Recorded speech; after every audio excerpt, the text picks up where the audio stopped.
भारत जोड़ो यात्रा जम्मू पहुंची है, जिस पे हम बात करेंगे। और जम्मू में जो 2 विस्फोट हुए हैं, अभी तक उसका सुराग नहीं मिला। रोशनी के तहत जो जमीनों का मामला है, उसमें मीडिया में जो खबर छपी है, उसमें बवाल शुरू हो गया है। रंगीन खबरों की परत दर परत खोलता है तबसरा। तबसरा बयां करता है खबर के पीछे की कहानी। तीर पंचाल से सब कुछ दिखता है।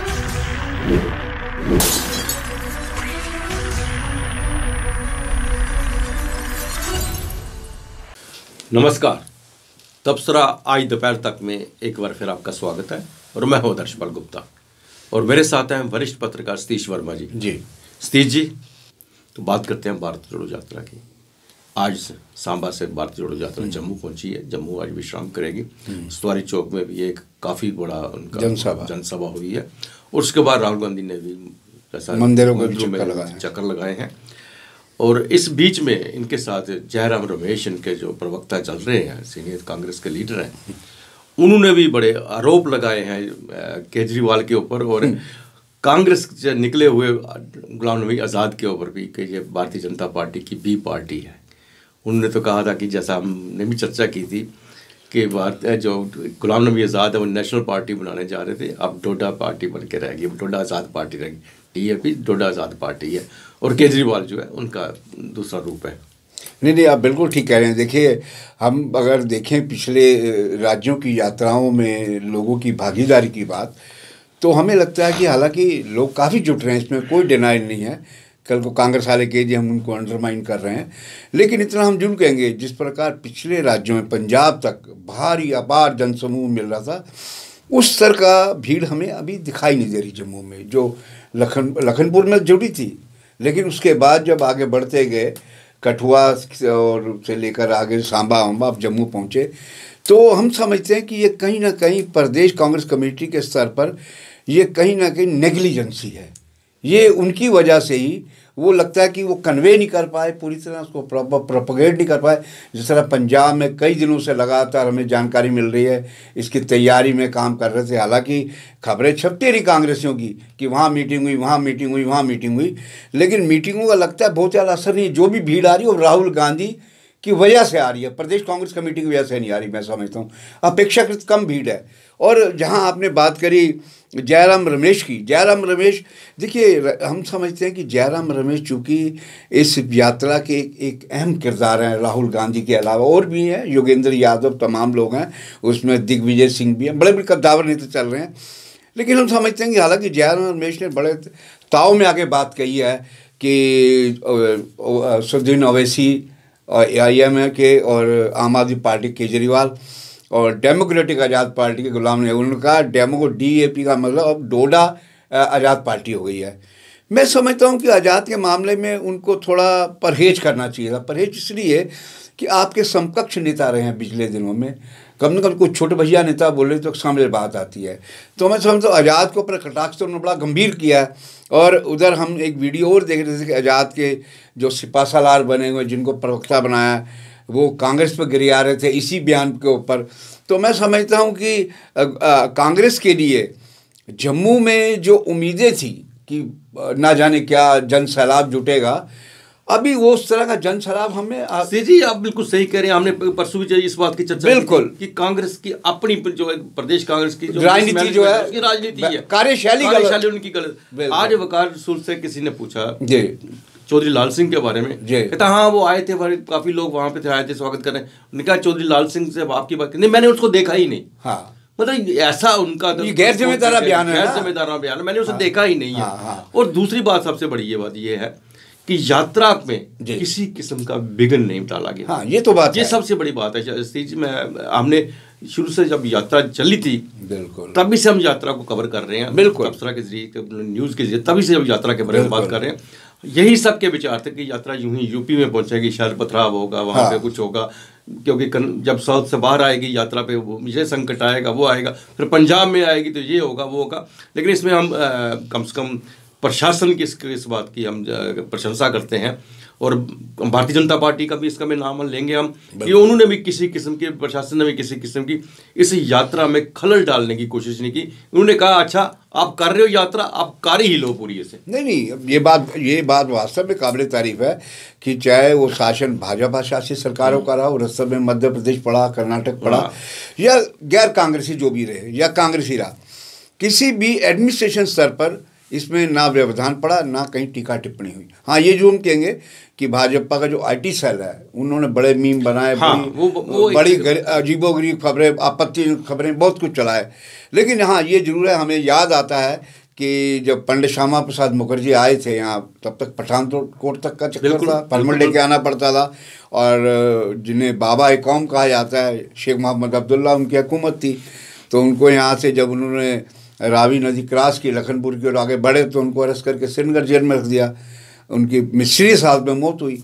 और उसके बाद जो अयोध्या यात्रा निकली, ये अलग बात है कि उसमें अपने अपने व्यू पॉइंट है, कुछ कहते हैं वो एक सांप्रदायिक डिवाइड किया उसने यात्रा के बाद, और एक अलग बात हुई। लेकिन हमने ये जरूर देखा है इस यात्रा में, हम इस बात की तारीफ़ करें, खासतौर से अपनी स्टेट के गवर्नर की करेंगे, बाकी तो राज्यों में हुआ। आप देखिए उपराज्यपाल मनोज सिन्हा के जितने भी वक्तव्य आए हैं इस यात्रा को लेकर, एक भी कहीं comma, full stop, if but नहीं लगाते। बिल्कुल, वो कहते आइए, हम पूरा कॉपरेट कर भी रहे हैं, उन शब्दों में भी वो क्रियान्वित होता दिखाई दिख रहा है। तो मैं समझता हूँ कांग्रेस के नेताओं की, खासतौर से प्रदेश कांग्रेस कमेटी के नेताओं की भी जिम्मेदारी बनती है कि वो शासन के साथ, खुफिया एजेंसी के साथ, सुरक्षा एजेंसियों के साथ वैसे ही राब्ता बनाएं जैसा कि ये लोग बना रहे हैं। लेकिन मुझे लगता है कि जिस तरह आपने कहा वकार रसूल वानी, मतलब कांग्रेस के नेता को ये समझ नहीं आता कि भाई अगर राहुल गांधी की यात्रा को लोग जुट रहे हैं, वो तुम्हारी शक्ल देख के नहीं, वो राहुल गांधी के नेतृत्व में कुछ चीज़ देख रहे हैं, उसकी वजह से आ रहे हैं। तुम समझो कि हम बहुत बड़े नेता हुए हैं, और लाल सिंह जैसे भी हैं, वो 2 बार के सांसद हैं, मंत्री हैं, आप उनको हल्के में नहीं ले सकते, मैं समझता हूँ। तो ये जो कांग्रेसी नेताओं का जो हम तो सोच रहे थे कि गुलाम नबी आज़ाद गए तो ये थोड़ा सबक लेंगे, लेकिन लगता नहीं, इनकी कार्यप्रणाली और कार्यशैली अपने ही चश्मे से सिलेक्टिव है। बिल्कुल, आपने जैसा श्यामा प्रसाद मुखर्जी की बात की, उसके बाद अशोक जेटली, सुषमा स्वराज जब भी यहाँ पे आए उन्हें अरेस्ट किया गया, अरेस्ट किया गया, उन्हें वो वहां से उठा के पंजाब लेके गए, वापस चले गए, चंडीगढ़ लेके चले गए। मनोहर जोशी भी आए जब, जोशी, बिल्कुल। तो कोई भी यात्रा जो है इस तरह से नहीं हुई। नहीं, प्रशासनिक स्तर पर, सरकारी स्तर पर पूरी तरह सहयोग किया जा रहा है 100%। और ये जो हादसे हुए हैं बम धमाके के, अब इसमें हम बाद में जिक्र करेंगे, लेकिन ये उसके बावजूद मैं धन्य कहता हूँ यहाँ के लेफ्टिनेंट गवर्नर मनोज सिन्हा को और उनके पूरे एडमिनिस्ट्रेशन को, कम से कम इस यात्रा को लेकर उनका नज़रिया बड़ा सकारात्मक बना हुआ है।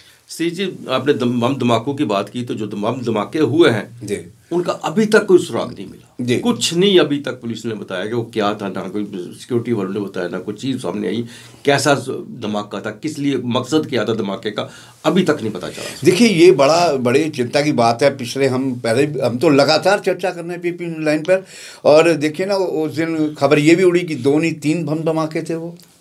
और हैरत की बात यह है कि वो जो इलाका है नरवाल का, जो ट्रांसपोर्ट यार्ड है, वो कई बार केवल इसके लिए नहीं, मिस्टीरियस जिसको हम नार्को टेररिज्म कहते हैं, उसका भी एक गढ़ बना हुआ है। कई बार वहाँ से ड्रग्स पकड़ी गई, कई तरह की, उसमें हेरोइन भी है, पोपी भी है और तमाम दवाएं।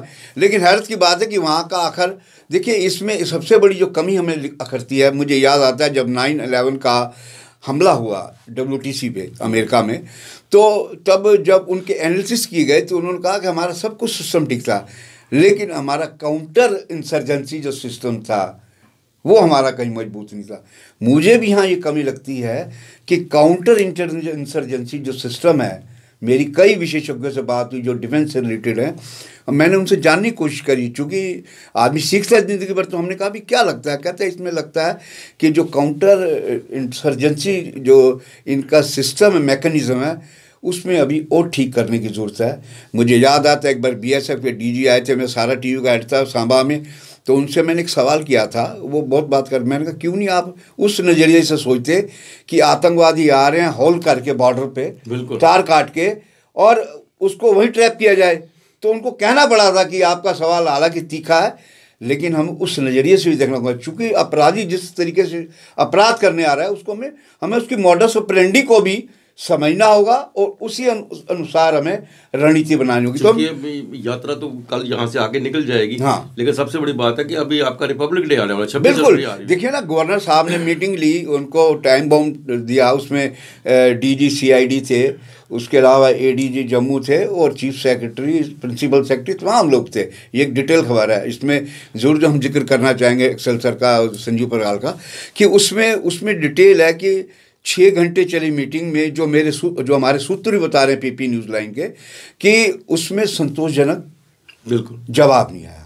तो मैं समझता हूँ कि ये एक बड़ा चैलेंजिंग है, और अभी यात्रा स्टेट में हमारी कितनी रहेगी ये पता नहीं, कितने दिन की, हालांकि 30 तारीख कह रहे हैं। उसके अलावा जो 26 जनवरी है, और ये जो लोग वारदात, ना रजौरी के अभी तक उनका कोई सुराग मिल पाया है और ना इनका सुराग मिल पाया। हम समझते हैं कि हमारे जम्मू शहर के आसपास उनके लाजमी तौर पे स्लीपर सेल होंगे, OGW होंगे, जो हथियार इधर से उधर करते हैं, जो विस्फोटक सामग्री है, और स्लीपर सेल वो जो इन चीज़ों को अंजाम देते हैं। तो हमें इन चीज़ों पे और ज़्यादा कड़ाई करने की ज़रूरत है, और ख़ास तौर से उन इलाकों में जहाँ पहले कई बार छापे पड़ चुके हैं आतंकवाद के चलते। हम कुछ अगर ज़्यादा खुलासा करेंगे तो कहेंगे कि शायद किसी समुदाय के विशेष की बात कर रहे हैं। उन इलाकों में भी ज़रूरी है कि आप इन चीज़ों पे गहन तलाशी अभियान चलाएं।